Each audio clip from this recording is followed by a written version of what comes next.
Gaan je sin georí a mixture a bhí lúch idir.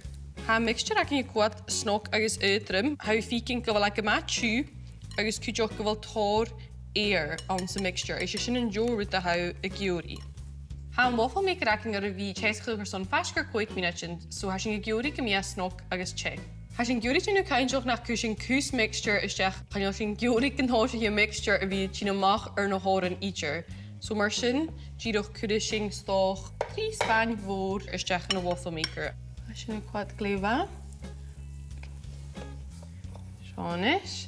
Is nus fi misschien wie foutje nog, is fyrir je sy'n son gana 3 minuten. Fi mi eisiau gaif, gyfal mi cwr cws mixture an yn trap sio, hi eisiau gyfal ar dorstach ymach wydbag a cha mi chwtolich. A fysaid gyfal a jisiol, lys gyfal a le dabria agus hi gael falaf fwn y waffle maker gyma ffyrus. Sio nis, heit sy'n halden y hyn, agus mi sy'n ffyrale. Fi mi gen yn cael joch na cws sawn yn trap sio. At a han y waffles y cogerog, tos i chi mi ar yng nghwdoch.